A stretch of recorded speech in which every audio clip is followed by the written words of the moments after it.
Protein मुख्य रूप से किन तत्वों से मिलकर बना, प्रोटीन जो है ना मुख्य रूप से किन तत्वों से मिलकर बना होता है, यह किसका बहुलक है? तो प्रोटीन जो है ना मुख्यतः CHO यानी कार्बन हाइड्रोजन ऑक्सीजन और nitrogen, carbon hydrogen oxygen nitrogen, और यह जो है ना अमीनो अम्ल यानी अमीनो एसिड का क्या होता है? बहुलक होता है। बस है ना। लिपिड, लिपिड के संदर्भ में निम्नलिखित कथनों पर विचार करें और सत्य कथन की पहचान करें। लिपिड 3 फैटी एसिड और एक ग्लिसरॉल अणु से मिलकर बना होता है ना। तो लिपिड वसा जो है ना 3 फैटी एसिड, इसको ध्यान में रखना। लिपिड मतलब वसा 3 फैटी एसिड और एक ग्लिसरॉल अणु से मिलकर बना होता है, हाँ ये सही है ना। और सत्य का पहचान करता है। वसा को आरक्षित भोजन कहते हैं, हाँ ये भी सही। 1 ग्राम वसा से 9.3 किलो कैलोरी ऊर्जा प्राप्त होता है, ये भी सही। वसा जल में घुलनशील नहीं, ये वसा जो है ना कार्बनिक यौगिक जैसे बेंजीन हो गया, ईथर हो गया, इसमें घुलनशील होता है। कीरेटिन, कीरेटिन नाखून में पाया जाता है। कीरेटिन कहाँ था? नाखून में पाया जाता है। उसके बाद ग्लोबुलिन, ग्लोबुलिन रक्त में पाया जाता है ना, हीमोग्लोबिन। उसके बाद ओस्टिन हड्डी में पाया जाता है। एल्बुमिन अंडा में पाया जाता है। तो इसका आंसर ये हो जाएगा। कथन है ए, प्रोटीन को शरीर निर्माता पदार्थ यानी बॉडी बिल्डिंग सब्सटेंस कहा जाता है ना। कारण है ए, कार्बन हाइड्रोजन ऑक्सीजन और नाइट्रोजन से मिलकर बने होते हैं ना।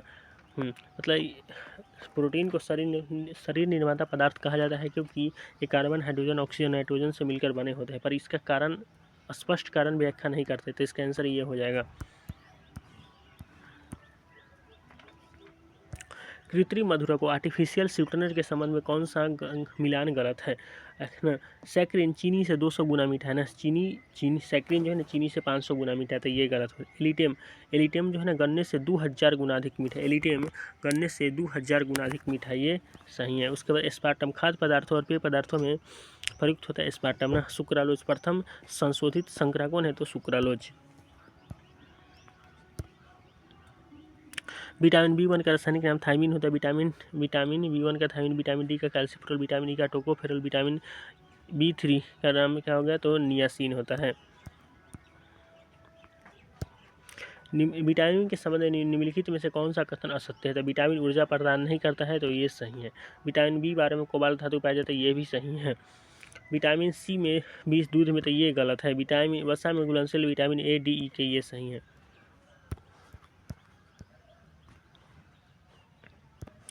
4D सिंड्रोम, 4D सिंड्रोम में क्या पाया जाता है? डायरिया, डिमेंशिया, डर्मेटाइटिस और डेथ ना। डायरिया, डिमेंशिया, डर्मेटाइटिस और डेथ किस विटामिन की कमी से होता है? तो विटामिन B3 की कमी से। किस विटामिन B3 जो नियासिन है उसी की कमी से होता है।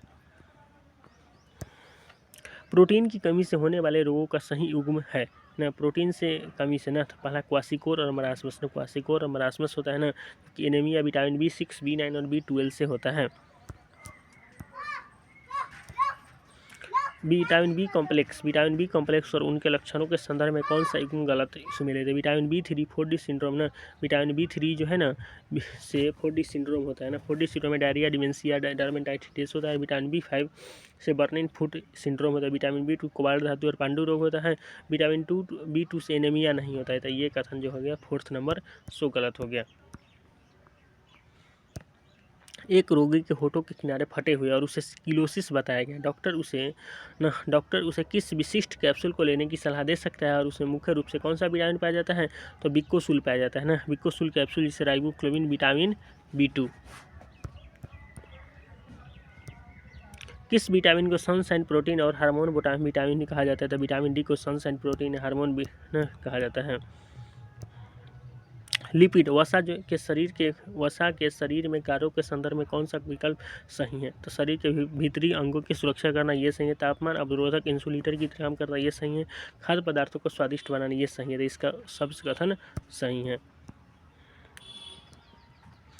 कि रिक्त स्थानों के लिए विकल्पों के सही न ऊर्जा प्रदान करने वाले पोषक कार्बन, ऊर्जा प्रदान करने वाला पोषक न शरीर प्रोटीन, ये सही है। रोग से रक्षा करने वाले पोषण विटामिन, खनिज। तो इसका आंसर ये हो जाएगा।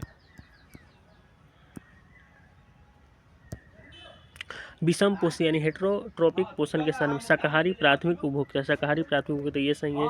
अपमार्जक मृत पदार्थों पर निर्भर होते हैं ना, जबकि परजीवी पैरासाइटिक पोषण जो है ना एक तरफा होता है। तो 1, 2, 3 सब सही है। अब श्वसन तंत्र पढ़ना है। श्वसन तंत्र रेस्पिरेटरी सिस्टम ना, वायुमंडल से ऑक्सीजन नाक में जाता है, नाक से फेफड़ा में जाता है ना, फेफड़ा से रक्त में जाता है और रक्त से ऊतक में, ऊतक से कोशिका में, कोशिका से माइटोकॉन्ड्रिया में ना, और फिर माइटोकॉन्ड्रिया में ऑक्सीजन जब भोजन को तोड़ देता है, भोजन को यानी ग्लूकोज को तोड़ देता है तो CO2 H2O और एनर्जी बनता है ना। और ये CO2 निकलता है, फिर यहाँ से CO2 कोशिका में जाता है, कोशिका से ऊतक में जाता है, ऊतक से रक्त में जाता है, रक्त से कहाँ जाता है तो फेफड़ा में जाता है, फेफड़ा से नाक में जाता है, नाक से वायुमंडल में निकल जाता है ना। यहाँ से मतलब वायु देखिए, यहाँ से लेकर यहाँ तक मतलब वायुमंडल से ऑक्सीजन नाक में जाएगा, इससे फिर फेफड़ा में, यहाँ से यहाँ तक को हम ब्रीथिंग बोलते हैं ना। फेफड़ा के ऊपर वाला जो काम होता है ब्रीथिंग, फिर उसके बाद O2 का रक्त में जाना और फिर वहाँ से CO2 आना, इसे हम गैसों का विनिमय बोलते हैं, गैसों का विनिमय ना। और फिर रक्त से लेकर और ऊतक, रक्त से O2 ऑक्सीजन में जाना, फिर ऊतक से CO2 रक्त में आना, इसको हम गैसों का परिवहन बोलते हैं ना। और गैसों का परिवहन, उसके बाद कोशिका से माइटोकॉन्ड्रिया, और माइटोकॉन्ड्रिया से कोशिका में जो काम होता है उसको हम कोशिकीय अवशोषण बोलते हैं, कोशिकीय श्वसन बोलते हैं।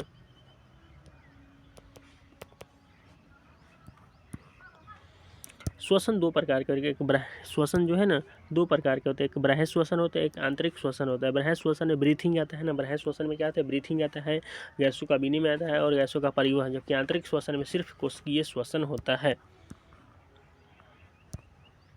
ब्रीथिंग वायुमंडल से O2 नाक में जाएगा ना, ब्रीथिंग को बढ़ता है, फिर नाक से फेफड़ा में, फेफड़ा से CO2 नाक में और नाक से CO2 वायुमंडल में।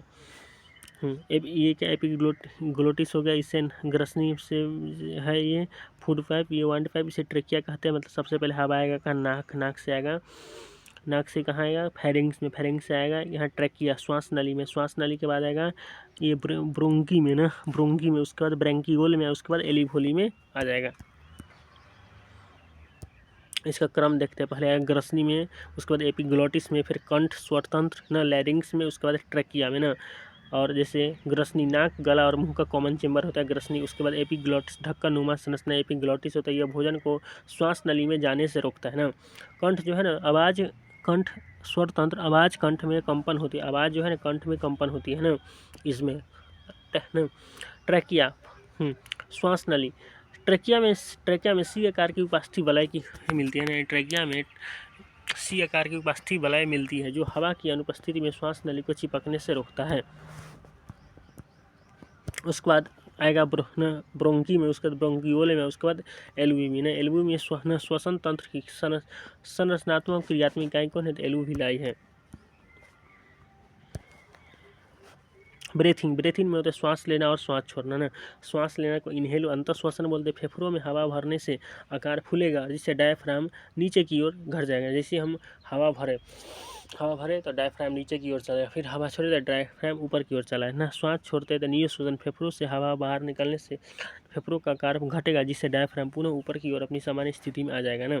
डायफ्राम की अनियमितता के कारण हिचकी आती है, डायफ्राम की अनियमितता के कारण हिचकी आता है। अब पढ़ते हैं ज्वारीय आयतन ना, टाइडल वॉल्यूम। सामान्य ब्रीथिंग में लगभग 500 ml हवा अंतःश्वसन और निःश्वसन के द्वारा प्रवेश करते हैं। कितने ml, तो 500 ml हवा जो अंतःश्वसन, उसको हम ज्वारीय आयतन बोलते हैं ना। प्रति मिनट 6000 से 8000 ml होता है ना। जबकि अंतःश्वसन सुरक्षित भोजन, बलपूर्वक श्वास लेने पर वायु के आयतन जितनी मात्रा अतिरिक्त मात्रा हम ले सकते हैं उसको हम क्या बोलते हैं, अंतःश्वसन सुरक्षित आयतन ना। इसे 2500 ml से 3000 ml तक होता है ना। और अंतःश्वसन क्षमता में ना टीवी यानी टाइडल वैल्यू प्लस IV ना, इस पेरेटरी रिजर्व वॉल्यूम दोनों मिला के होता है। इसमें लगभग 3.5 लीटर हवा लेते हैं ना। श्वास लेने पर फेफड़ों की अधिकतम क्षमता, उसे हम क्या बोलते हैं, अंतःश्वसन क्षमता बोलते हैं। एक मिनट में 16 से 12 बार ब्रीथिंग होती है। एक मिनट में सामान्यतः 16 से 12 बार ब्रीथिंग होती है।